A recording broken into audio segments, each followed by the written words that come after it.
In today's world of capitalist pillaging and meaningless commercialism, finding music with deep meaning is a rarity, especially music that contextualizes struggles past while beautifully harmonizing the need for revolution anew.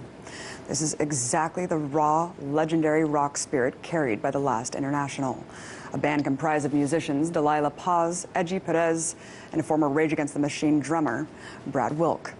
The group is now taking the world by storm on tour for their debut album, We Will Reign.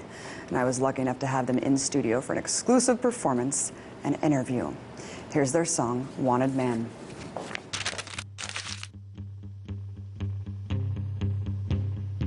I've been fighting so long, and the shed is my home. I've been killing whether right or wrong. Between two sides I'm drawn and torn, and a God that has left me alone. I am no one and I'll die alone. Don't try to find me, don't worry where I am, or you will wind up another wanted man.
You will run and you'll die a wanted man.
the shed is my home.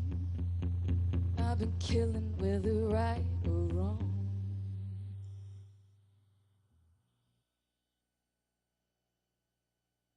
Delilah, your group in its current form has only been around for about a year. You guys are all seasoned musicians, though. How did the group come into existence? Yeah, Edgy and I started the Last Internationale 5 years ago. We were the only ones our age, and we lived near each other, and we were the only ones who listened to like, old folk music, like Woody Guthrie, old blues music. So we really connected on that, and we used to just listen to records all the time. And we started out as a folk duo writing political folk songs. Oh, wow, that's awesome. Yeah. How did you come up with the name The Last Internationale? Well, it was taken from the Internationale, the socialist organization of many groups that started out in Europe with Marx and Engels and all that. And we thought the Last Internationale was very fitting because we think that in today's times like this, I think that this could very well be the last time we have to make a world a better place, especially now with global warming and the advent of nuclear weapons and everything else. Like, it has to be now or never, pretty much. We want to add some kind of urgency in changing the world. I want to read an excerpt, from your song Life, Liberty, and the Pursuit of Indian Blood. When the sun sets down, gunpowder will wash the streets with Indian blood, and the seeds of revolution will grow tight around our children's necks like nooses that are used to keep the slaves in check in chains, and decades later, you still can't figure out why it remains the same. What were you guys trying to convey here? That is really about the genocide of the American Indians. We wanted to give like an American history lesson within a couple of lines. And it starts with the genocide of American Indians, of course, and the revolution that we had that, people celebrate every 4th of July really is one that's why the seeds of revolution will grow tight around your children's necks, because it was a revolution, but not for everyone in society. It was only for a select few. And as you know, the slaves at that time, they weren't freed by the revolution, and so were neither were the people who didn't own land, like the indentured servants. So the revolution itself didn't liberalize us, but we will, and because we still didn't get liberation. And that's where the ending part is, that decades later you still can't figure out why not really much has changed since then. We've made important strides, but not enough was done for total liberation. As Cornel West said, that poverty is the new slavery. Your band also has a hit single called Workers of the World Unite. Obviously, I understand a little bit more now when you're talking about the roots of kind of the socialism aspect of the band. Why are workers' rights and minimum wage laws such an important issue to you guys? Well, I was raised by 2 working class parents. My mother's a postal worker, and the unions were always very important to her, and I've seen them struggle. They're artists. They're these great artists. They do paintings, but they had to work so hard and sacrifice their art and not be able to paint. So I've always wanted to take a stand for workers, and I think it's so important, especially now when you don't see that on mainstream media. They don't talk about workers' rights or anything like that. Right. The huge struggle for minimum wage laws in the country, fast food workers walking out. Yeah. And as you said earlier, the most marginalized people in society are the working class. So if there's going to be a revolution in this country, it's going to be led and organized by working class people themselves.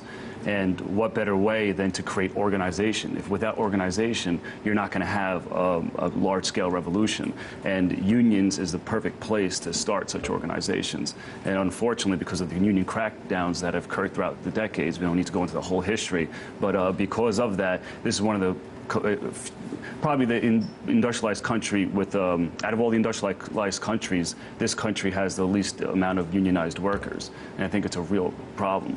How did that happen? Is it just dovetailing off this notion of the American dream, where it's this capitalist, pick yourself up by your bootstraps, get everything you want? I mean, why is it that this country doesn't value what really makes up the backbone of productivity here? Yeah. I don't know. It took decades of class war against working class organizations and unions, and I mean, we've been literally capitalist reconstitute itself many times. We've had many social movements in this country, and capital always figures out a way to reconstitute itself in order to destroy to kill the leaders, first of all, and then to break up these movements, and then make sure that we live very fragmented lives so that we can't organize. Right, and then you have the historical revisionism going on in the Texas books, where they don't even want to talk about those struggles and the people who died for the freedoms that we do have right now. Why do you think socialism is such a taboo word, and what do you guys think when people call Obama a socialist? Yeah, I think it's completely ridiculous. He's the farthest thing from a socialist.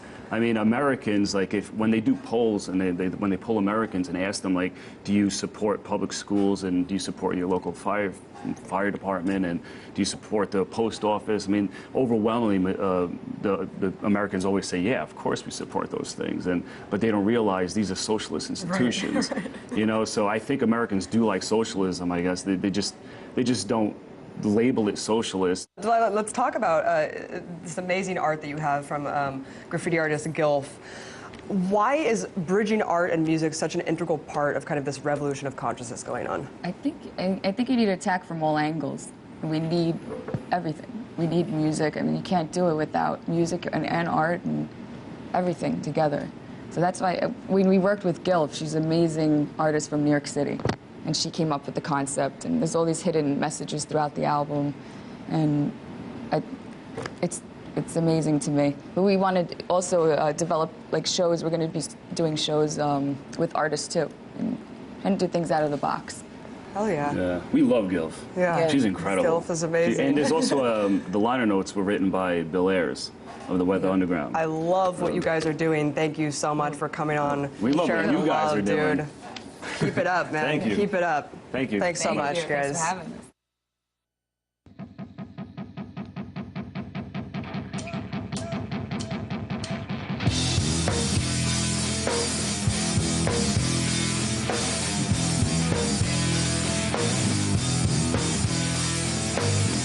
You walk around with your head in the ground. You talk loud, but don't make a sound. Can't speak your power in the killing field.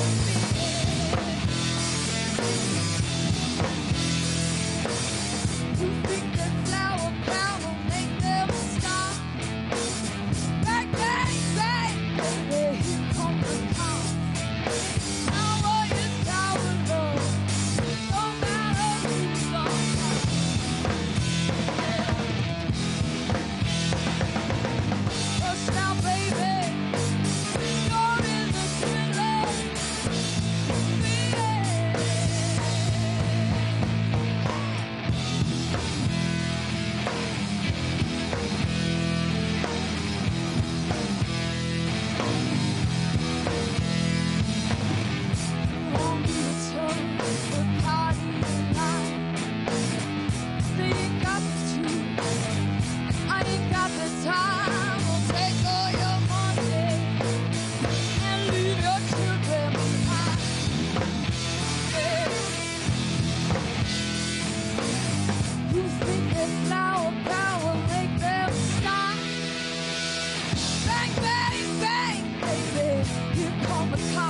I've been fighting so long, and the shed is my home. I've been killing whether right or wrong. Between two sides I'm drawn and known, and a God that has left me alone. I am no one and I'll die alone.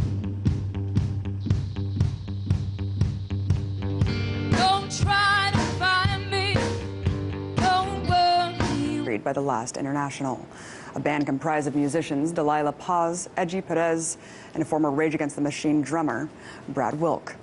The group is now taking the world by storm on tour for their debut album, We Will Reign. And I was lucky enough to have them in studio for an exclusive performance and interview. Here's their song, Wanted Man. In today's world of capitalist pillaging and meaningless commercialism, finding music with deep meaning is a rarity, especially music that contextualizes struggles past while beautifully harmonizing the need for revolution anew. This is exactly the raw, legendary rock spirit carried. Where I am, oh, you will wind up another wanted man.